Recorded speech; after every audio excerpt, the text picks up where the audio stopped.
Marco Rubio Bharat में आया हुआ है, इस व्यक्ति को भारत में घुसने की अनुमति नहीं देनी चाहिए थी। ये मेरा अपना पर्सनल विचार है, आप शायद मुझसे असहमत हो सकते हैं। ये एक आतंकवादी है, इसको यहाँ पर घुसने की अनुमति, इसको किसी भी व्यक्ति से मिलने की अनुमति पहली बात नहीं देनी चाहिए थी।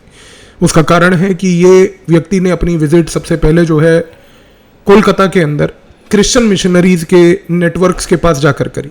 उसका सबसे बड़ा कारण ये है कि 2016 में foreign contribution regulation amendment FCRA का जब अमेंडमेंट हुआ था, तब से भारत की सरकार ने इंटेलिजेंस ब्यूरो के इनपुट्स के ऊपर कार्य करते हुए जब ये क्रिश्चियन मिशनरी के नेक्सस को तोड़ने की कोशिश की थी, तब से अमेरिका उतावला होता जा रहा है, तब से अमेरिका बावला होता जा रहा है, पागल होता जा रहा है।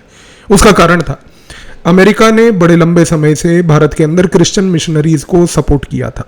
कुछ सरकारें थीं जो क्रिश्चियन मिशनरीज के पैसों से चलती थीं, कुछ राज्यों में भी सरकारें थीं जो क्रिश्चियन मिशनरीज को खुली छूट देती थी।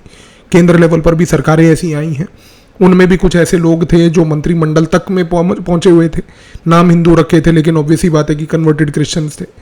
क्रिश्चियन मिशनरीज का नेक्सस कुछ इतना गहरा और डीप था कि ये क्रिश्चियन मिशनरीज का पैसा अमेरिका से पहली बात आता था।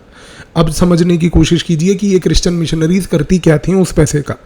ये पैसा आता था NGO चैरिटी के नाम पर, ये पैसा आता था डेवलपमेंट डायनेमिक्स के नाम पर, लेकिन सबसे महत्वपूर्ण बात यह है कि ये पैसे से क्रिश्चियन मिशनरीज एक ग्रामीण इलाके में जाकर सिर्फ हिंदुओं को सनातन धर्म से तोड़कर क्रिश्चियनिज्म में कन्वर्ट नहीं करती थी।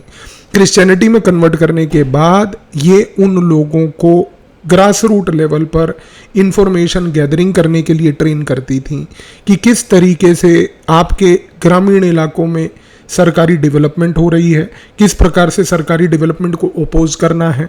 इस तरीके से क्रिश्चियन मिशनरीज ने एक नेक्सस अमेरिका के बिहाफ पर बनाया हुआ था। अमेरिका का उद्देश्य हमेशा से ये था कि जितनी भी डेवलपमेंट हो वो या तो अमेरिका की निजी कंपनियों को या अमेरिका के साथी देशों की निजी कंपनियों को ही दी जाए। यदि किसी दूसरे देश की कोई कंपनी यहाँ पर भारत में आके प्रोजेक्ट करती है तो यहाँ पर ये एक ग्रास रूट लेवल पर एक्टिविस्ट कैडर आपके पास रेडी था जो प्रोटेस्ट करेगा। इनमें लीडर्स होते थे, इनके थ्रू प्रोटेस्ट करवाए जाते थे और यहाँ पर एक ग्रेन्यूलर लेवल पर यह गेम खेला जाता था। जब ये भारत के अंदर इस चीज़ को इंटेलिजेंस ब्यूरो ने अक्सर फ्लैग किया, कुछ सरकारों ने पहले काम नहीं किया, लेकिन 2016 में FCRA का अमेंडमेंट किया गया। इंटेलिजेंस ब्यूरो ने इस पर्टिकुलर चीज़ के ऊपर पाबंदी लगाई कि किसी भी तरीके से अनलिमिटेड पैसा, सबसे पहली बात, किसी भी फॉरेन NGO के तहत भारत के अंदर किसी NGO में नहीं आएगा। क्रिश्चियन मिशनरीज के ऊपर जैसे जैसे शिकंजा यहाँ पर कसा गया, जाहिर सी बात है कि अमेरिका ने 2017-18 से इस एकदम से आए हुए स्क्वीज को लेकर रिवोल्ट करना चालू करा। रिवोल्ट आया 2017-18 से भारत के अंदर एक मूवमेंट के तहत, राइज ऑफ टोटलिटेरियनिज्म। भारत के अंदर टोटलिटेरियनिज्म बढ़ रहा है। इसके बाद धीरे धीरे शुरुआत हुई दूसरी चीज़ की कि भारत के अंदर जो है टोटलिटेरियनिज्म के साथ साथ NGOs और सिविल सोसाइटी को क्रश किया जा रहा है। भारत के अंदर सिविल सोसाइटी अब खत्म हो गई है।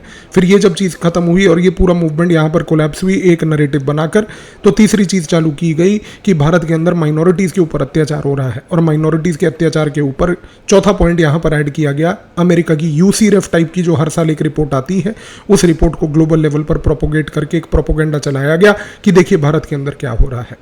ये गेम इस तरीके से अनफोल्ड हुआ। लेकिन समस्या क्या है? समस्या ये है कि FCRA के अमेंडमेंट के बाद एक चीज़ तो क्लियर हो गई है, ग्रैन्युलर लेवल पर, ग्रास रूट लेवल पर, लोकल लेवल पर ये जितने भी NGOs, Christian missionaries, civil society, जिसका एक नेक्सस बना हुआ था, जिस नेक्सस के तहत ये लोग ऑपरेट करते थे इस चीज़ को लेकर कि इस नेक्सस में चाहे जो मर्जी हो जाए, चाहे जो मर्जी हो जाए, ये ग्रास रूट लेवल पर एक्टिविज्म करते थे। वो एक्टिविज्म पहली बात धीरे धीरे अब कोलैप्स करने लगा। जैसे ही ये एक्टिविज्म यहाँ पर धीरे धीरे कोलैप्स करने लगा, अमेरिका के लिए उतनी प्रॉब्लम बढ़ती गई। अमेरिका के लिए प्रॉब्लम कोरोना काल के बाद और बढ़ी। वो इसलिए भी बढ़ी क्योंकि अमेरिका को पहली बात कलकत्ते का बेस बनाकर इन पर्टिकुलर ऑपरेशंस को चलाने की जो रणनीति थी वो धीरे धीरे कोलैप्स कर गई। अब क्योंकि यहाँ पर कलकत्ते में बंगाल के अंदर एक रेजिम चेंज भी हो चुका है, अब तृणमूल कांग्रेस की जगह पर भारतीय जनता पार्टी की रेजिम है, तो जाहिर सी बात है कि ये क्रिश्चियन मिशनरी नेक्सस और टूटेगा। यहाँ पर इस्लामिक इन्फिल्ट्रेशन जो बांग्लादेश से हो रहा था वो भी अब टूटेगा। इस चीज़ से बेचैनी अमेरिका को है। क्यों? क्योंकि यहाँ पर गौर कीजिए, कलकत्ते के अंदर अमेरिका का एक सबसे पुराना कॉन्सुलेट है। ये कॉन्सुलेट्स अमेरिका के जितने होते हैं, ये कोई कॉन्सुलेट्स यहाँ पर कोई वीज़ा प्रोसेसिंग का काम नहीं करते। वो तो 2 टेबल लगा के 2 चपरासी बिठा के उनसे वीज़ा का काम करवाते हैं। हर एक कॉन्सुलेट के अमेरिका का काम होता है सबवर्सिव एक्टिविटीज़ करना। कॉन्सुलेट जनरल जो होता है वो सबसे बड़ा सबवर्सिव एजेंट होता है, जो पूरे रीजन को डिस्टेबलाइज करने के लिए वहाँ बैठता है। इस रीज़न से अब आप समझने की कोशिश कीजिए कि अमेरिका के इस कॉन्सुलेट की गतिविधियाँ बांग्लादेश के अंदर, म्यांमार के अंदर, नॉर्थ ईस्ट के अंदर और सबसे इम्पोर्टेंटली मणिपुर के अंदर। मणिपुर बड़ा महत्वपूर्ण है, इसलिए महत्वपूर्ण है क्योंकि मणिपुर के नीचे है तेल, मणिपुर के नीचे है गैस। आज भारत के मणिपुर के नीचे, धरती के नीचे जो गैस और ऑयल के रिजर्व्स हैं, अमेरिका नहीं चाहता कि उनको निकाला जाए, अमेरिका नहीं चाहता कि उनका प्रयोग भारत करे, अमेरिका नहीं चाहता कि कोई रिफाइनरी वहाँ पर जाए।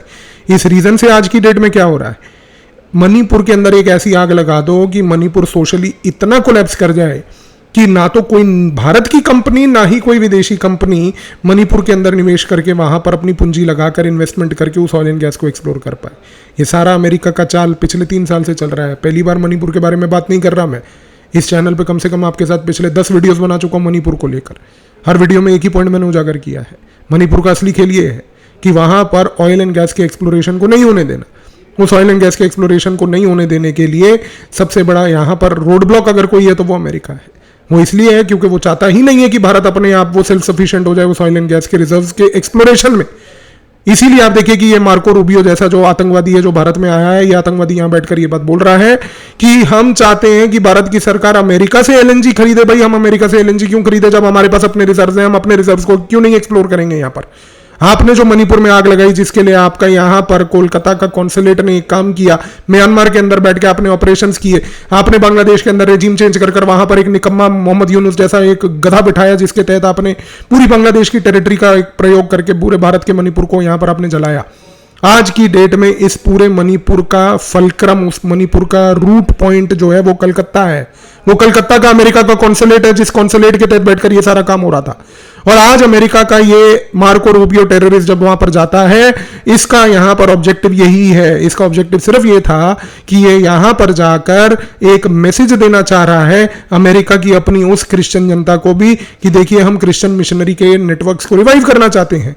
क्रिस स्मिथ नाम का एक सेनेटर है अमेरिका में, उस सेनेटर ने दबाव डाला था इस व्यक्ति के ऊपर, मार्को रूबियो के, कि आप भारत जाकर जो भारत की सरकार है उसके ऊपर दबाव डालिए कि क्रिश्चियन मिशनरीज के लाइसेंसेस क्यों कैंसिल किए जा रहे हैं। तुम अमेरिका में बैठे हो, तुम्हें भारत के अंदर क्रिश्चियन मिशनरी की एक्टिविटी को चलाने का क्या हक है? यहाँ पर इस चीज को समझने की कोशिश कीजिए। ये एक ग्लोबल लेवल सबवर्सिव एक्टिविटी है। मैंने इसीलिए वीडियो की शुरुआत इस पॉइंट से करी। भारत के अंदर इस मार्को रूबियो जैसे व्यक्ति को पहली बात किसी से नहीं मिलना चाहिए था। अनफॉर्चुनेट रियलिटी है कि सारे यहाँ पर सीनियर लोग जाकर उससे मिल रहे हैं। आप कहेंगे कि नहीं, अमेरिका का इतना बड़ा सेक्रेटरी आया है, हमें उससे मिलने की आवश्यकता है। आप प्रोहिबिशन भी कर सकते हैं। आप यहाँ पर ये भी कह सकते हैं कि नहीं मिलना, आप प्रोटेस्ट जारी कर सकते हैं। आपको क्या आवश्यकता थी मिलने की? ये व्यक्ति जो भारत के अंदर आकर एक ऐसे स्थान से अपनी विजिट को चालू करता है जिस स्थान से जाकर वो पूरी सबवर्सिव एक्टिविटीज को वहां पर एक्टिवेट करना चाहता है। आने वाले समय में अगले 2 साल के अंदर नॉर्थ ईस्ट के अंदर आग लगेगी। अगर मान लीजिए मणिपुर के अंदर जो आग चल रही है वो नहीं बुझेगी, इसका आंसर कौन देगा? मार्को रूबियो देगा। इस व्यक्ति को सबसे पहली बात, भारत की सरकार ने यह अनुमति क्यों दी यहां पर कि वो कलकत्ता जाकर ये काम करे? कलकत्ता भी अगर वो गया था तो उसकी विजिट के लिए उसको क्रिश्चियन मिशनरी के उन नेटवर्क्स के पास जाकर ये काम करने की क्या आवश्यकता थी? आप उसकी विजिट वहां पर नहीं करने देते। आप कहते कि आप सिर्फ अपना कॉन्सुलेट में सीमित रहेंगे। जब आपने उसको कॉन्सुलेट तक सीमित नहीं रखा, आपने जब उसको ये परमिशन दी, तो कहीं ना कहीं आप समझिए कि कुछ ना कुछ दाल में काला है। क्योंकि आने वाले समय में जिस प्रकार की गतिविधि ये व्यक्ति कर चुका है यहां पर, इस पर्टिकुलर चीज का खमियाजा भारत अब अगले 6 महीने के अंदर अंदर भुगतेगा। अब यहां पर गेम सिंपल होगा। इसने जाकर ये क्रिश्चियन मिशनरी की नेटवर्क की आग लगा दी। अब देखिएगा कि ये यहां पर ग्रैनुलर लेवल पर डेटा गैदरिंग होगी। अब होगा क्या कि भारतीय जनता पार्टी, क्योंकि बंगाल में है, भारतीय जनता पार्टी अगर हिंदू समाज और सनातन धर्म को लेकर कोई गतिविधि और एक्टिविटी करेगी, आप मेरा पॉइंट नोट कर लीजिए। आज मैं मई के महीने में ये पॉइंट आपको बोल रहा हूं और 6 महीने अगले में आप देखेंगे इस चीज को उठते हुए। हर एक सनातन धर्म से जुड़ी हुई, हर एक राजनीतिक तौर पर पश्चिम बंगाल के अंदर भारतीय जनता पार्टी की एक पॉलिसी जो है उसको अब ग्लोबल लेवल पर उठाकर उसके ऊपर प्रोपेगेंडा किया जाएगा। और उसके लिए ये जो डेटा गैदरिंग है ये अमेरिकन कॉन्सुलेट कलकत्ता से होगी। I think it is high time कि we should stop giving a fuck to these Americans. I am sorry to use this language, but there is no other way कि जिससे कि हम in American को अब tackle कर पाए। मुझे नहीं समझ आता कि हमें इनका चाटुकार बन के इनके आगे घुटने टेक कर इनके जूते चाटने की आवश्यकता क्या है। They are not our well wishers, ना ये हमारे वेल विशर्स हैं, ना ये हमारे बारे में कुछ सोचते हैं, यूज एंड थ्रो करते हैं देशों को। हमें क्या जरूरत थी आज की डेट में इन जैसे अमेरिकन को पहली बात तो यहां पर बुला के ये करने की। जब तक भारत अपने ट्रू फ्रेंड्स को इंटरनेशनल रिलेशंस में आइडेंटिफाई नहीं कर पाएगा और जब तक वो ट्रांजैक्शनलिज्म पे फोकस करेगा कि नहीं चलो जो पैसा आ रहा है ये सब करके हम थोड़ा बहुत गेम खेल लें, उससे आम आदमी हमेशा पिसता रहेगा। मेरा पर्सनल ओपिनियन यही है इस वीडियो के माध्यम से जो मैं आपको कहना चाहता हूं। मैं कभी भी अमेरिका के सहमति में नहीं हूं। उसका सबसे बड़ा कारण यह है, अमेरिका जैसे देश को हम कभी समर्थन नहीं कर सकते फॉर वन सिंपल रीजन। ये वो देश है जिसने 1971 में हमारे देश, हमारे भारत को न्यूक्लियर एक पर्टिकुलर वेपन के थ्रू डिस्ट्रॉय करने की धमकी दी थी जब इसने अपना USS Enterprise aircraft carrier Bay of Bengal में भेजा था, जब भारत ईस्ट पाकिस्तान में ऑपरेशंस कर रहा था। आप एक ऐसे देश के साथ कभी भी समर्थन कैसे कर सकते हैं जिस देश ने आपके पूरे के पूरी टेरिटरी को वाइप आउट करने की धमकी दी थी एक टाइम पर। वो देश कभी बदलता नहीं है। लोग कहते हैं मेरे को ये पॉइंट कि नहीं 1971 में वो बात की थी, 1971 की बात है, आप उसको लेकर क्यों बैठे? क्योंकि कोई भी बात सोची समझी तरीके से की जाती है।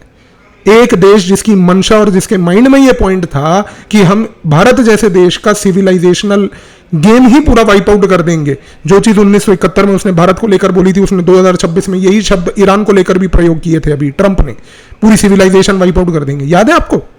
इन जैसे देशों की मंशा समझिए। इनकी मंशा जब तक आप नहीं समझेंगे कि इन देशों का आफ्टर ऑल उद्देश्य क्या है आपके साथ, तब तक आप यहां पर इनके नपुंसक नौकर बने रह जाएंगे। ऐसे देश अमेरिका जैसे का समर्थन नहीं कर सकते हम। अनफॉर्चुनेट रियलिटी ये है। लेकिन उसके बावजूद भी मुझे नहीं पता किन कारणों से ये हुआ है, लेकिन आपने जब इस व्यक्ति को ये विजिट करने का मौका दे दिया, अब ये क्रिश्चियन नेटवर्क यहाँ पर एक पूरा दोबारा से एक्टिवेट होगा। क्रिश्चियन कन्वर्जन्स अब रैम्पेंट चलेंगे। क्रिश्चियन कन्वर्जन्स के साथ साथ ये जो लोकल लेवल इंटेलिजेंस गैदरिंग होगी वो भी चलेगी। अब आप पश्चिम बंगाल के अंदर कोई भी राजनीतिक लेवल पर कोई भी नीति या पॉलिसी आएगी, उसका ग्लोबल लेवल प्रोपोगेंडा देखेंगे। और ये चीज़ अब आगे आने वाले समय में मणिपुर तक इंपैक्ट करेगी, क्योंकि मणिपुर के नीचे जो ऑयल एंड गैस के रिजर्व्स हैं, अमेरिका कतई ही नहीं चाहेगा कि वो आप उसको बेसिकली एक्सप्लोर करें। आपने एक एक्सप्लोरेशन की स्टडी करने के लिए अगर पार्टी मणिपुर भेजी, अगले दिन मणिपुर में सिविल वॉर होगा। और जैसे ही मणिपुर में सिविल वॉर होगा, वो पार्टी वहां से भाग जाएगी। जैसे ही वो पार्टी वहां से भागेगी, पूरे के पूरे इंटरनेशनल लेवल से डोमेस्टिक लेवल की इन्वेस्टर कम्युनिटी में मैसेज चला जाएगा, मणिपुर में जाके ऑयल एक्सप्लोरेशन करने की आवश्यकता ही नहीं है। इस छोटे से एक गेम प्लान से भारत आज आत्मनिर्भर सेल्फ सफिशिएंट कभी नहीं बन पाएगा ऑयल एंड गैस और एनर्जी में, जब तक आप अपने रिजर्व्स को खुद एक्सप्लोर नहीं करेंगे। मणिपुर का रास्ता कोलकाता से जाता है और कोलकाता का रास्ता अमेरिका ने पकड़ लिया है। आगे आप समझदार हैं। धन्यवाद।